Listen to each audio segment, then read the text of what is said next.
السلام علیکم ورحمۃ اللہ وبرکاتہ۔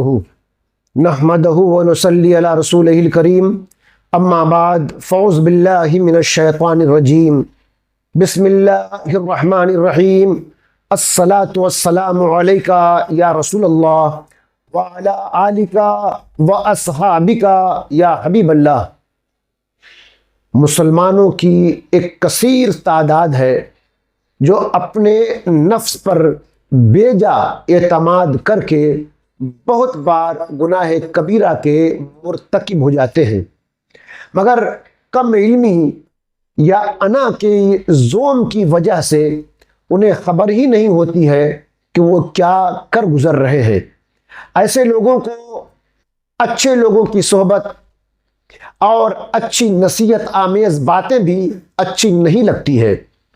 پھر ایسا ہوتا ہے کہ وہ خود بھی گمراہ ہو رہے ہوتے ہیں اور اپنے ساتھ بہت سے لوگوں کو گمراہ کر دیتے ہیں۔ انہیں نہ تو اپنے نفس کی کمزوری کا علم ہوتا ہے اور نہ ہی انہیں شیطانی حملوں کی کوئی خبر ہوتی ہے۔ یہ وہ لوگ ہیں جنہیں تقویٰ یعنی پرہیزگاری سے کوئی خاص واسطہ نہیں ہوتا، جبکہ بہت سی کیفیتوں میں متقی یعنی پرہیزگاروں پر بھی شیطان کا حملہ کامیاب ہو جاتا ہے۔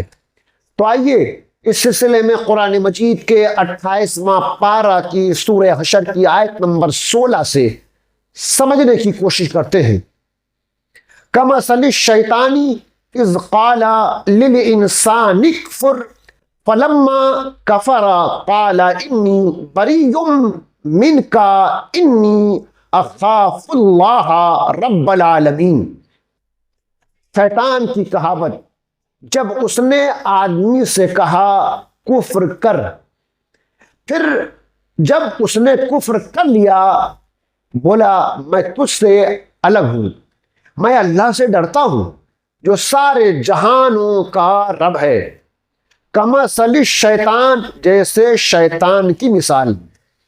اس آیت میں منافقوں اور یہودیوں کی ایک مثال بیان کی جا رہی ہے، جس کا خلاصہ یہ ہے کہ منافقوں کا بنو نذیر کے یہودیوں کے ساتھ سلوک ایسا ہے جیسے شیطان کی مثال، کہ اس نے اپنے مکر و فریب سے آدمی کو کفر کرنے کا کہا، اور جب اس نے کفر کر لیا تو اس سے برات کا اظہار کرتے ہوئے کہہ دیا کہ میں تجھ سے بیزار ہوں، میں تجھ سے الگ ہوں، اور بے شک میں اللہ تعالیٰ کے عذاب سے ڈرتا ہوں جو سارے جہاں کا رب ہے۔ ایسے ہی منافقوں نے بنو نذیر کے یہودیوں کو مسلمانوں کے خلاف ابھارا، جنگ پر آمادہ کیا، ان سے مدد کے وعدے کیے، اور جب ان کے کہنے سے یہودیوں نے مسلمانوں سے جنگ کی تو منافق اپنے گھروں میں بیٹھے رہے اور یہودیوں کا ساتھ نہ دیا۔ مسلمانوں کو کفر میں مبتلا کرنے کے لیے شیطان کا ایک خطرناک طریقہ یاد رہے کہ انسان کو کفر و گمراہی اور گناہ میں مبتلا کرنے کے لیے شیطان مختلف راستے اختیار کرتا ہے اور طرح طرح کے طریقے سے آزماتا ہے۔ ان میں سے ایک راستہ یہ ہے کہ شیطان کسی کام کو بندے کے سامنے نیک، بہتر، اچھا بنا کر پیش کرتا ہے، اور بندہ نیک عمل سمجھتے ہوئے وہ کام کرنا شروع کر دیتا ہے۔ پھر شیطان اسے رفتہ رفتہ آہستہ آہستہ گناہ کی طرف لے جاتا ہے، یہاں تک کہ بندہ گناہ میں مبتلا ہو جاتا ہے۔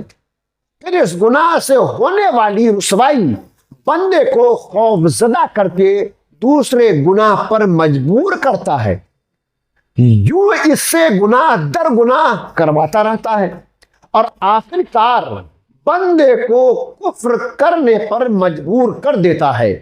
اور جب بندہ کفر کر لیتا ہے تو شیطان اسے کفر کی اندھیری وادی میں تنہا چھوڑ کر چلا جاتا ہے، اور یہ بندہ کفر کی حالت میں موت کا شکار ہو کر ہمیشہ کے لیے جہنم کے دردناک عذاب میں مبتلا ہو جاتا ہے۔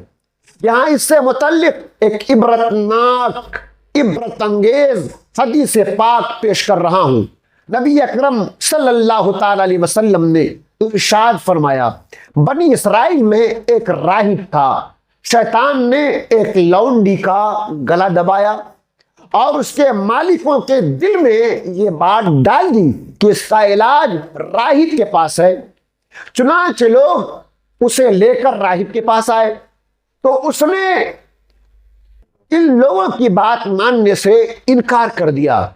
لوگ مسلسل اصرار کرتے رہے، بس ضد ہو گئے، یہاں تک کہ راہب علاج کرنے پر آمادہ ہو گیا اور لونڈی علاج کے لیے راہب کے پاس موجود تھی، یعنی وہ لڑکی۔ کہ اس دوران شیطان راہب کے پاس آیا اور راہب کے دل میں لونڈی کے ساتھ صحبت کرنے کا وسوسہ ڈالا اور مسلسل وسوسے ڈالتا رہا، یہاں تک کہ راہب نے لونڈی کے ساتھ صحبت کر لی اور وہ حاملہ ہو گئی۔ اب شیطان نے راہب کے دل میں وسوسہ ڈالا کہ جب اس کے گھر والے آئیں گے اور انہیں یہ بات پتہ چلے گی تو رسوا ہو جائے گا، بدنام ہو جائے گا، لہذا تو اسے قتل کر دے، اور جب اس کے گھر والے آئیں تو ان سے کہہ دینا کہ لونڈی کا، لڑکی کا انتقال ہو گیا ہے۔ چنانچہ راہب نے اس لونڈی کو قتل کر کے دفن کر دیا۔ اس کے بعد شیطان لونڈی کے مالکوں کے پاس گیا اور انہیں وسوسے ڈالنے لگا۔ ان کے دل میں یہ بات ڈالی کہ راہب نے لونڈی کو حاملہ کر دیا اور پھر اسے قتل کر کے دفن کر دیا۔ لونڈی کے گارجین، لونڈی کے گھر والے راہب کے پاس آئے اور لونڈی کے بارے میں پوچھا تو راہب نے کہا وہ تو مر گئی ہے۔ یہ سن کر لونڈی کے گھر والوں نے راہب کو پکڑ لیا۔ جب گھر والے راہب کو زد و کوب اور قتل کرنے لگے تو شیطان راہب کے پاس آیا اور کہنے لگا، میں نے ہی اس لونڈی کا گلا دبایا تھا، میں ہی نے اس کے گھر والوں کے دل میں یہ بات ڈال دی تھی کہ وہ تمہارے پاس لائے۔ اب اگر تم میری بات مان لو تو نجات پا جاؤ گے اور میں تمہیں ان لوگوں سے چھڑا لوں گا۔ راہب نے پوچھا کیسے؟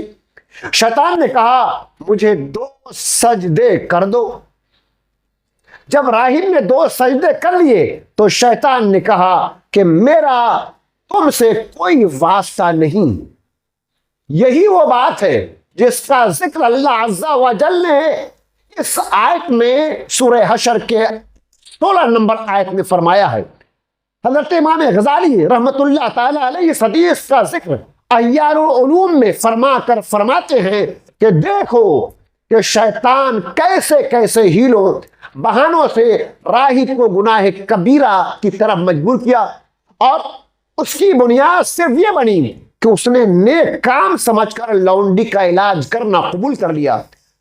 بعض اوقات آدمی سمجھتا ہے کہ یہ ایک نیکی اور بھلائی کا کام ہے اور شیطان اس کے دل میں خفیہ طریقے سے یہ بات ڈالتا ہے کہ اسے یہ اچھا کام کرنا چاہیے اور وہ گناہ میں مبتلا ہو جاتا ہے۔ پھر ایک بات دوسری بات کی طرف لے جاتی ہے، یہاں تک کہ اس کے لیے چھٹکارے کی کوئی صورت باقی نہیں رہتی۔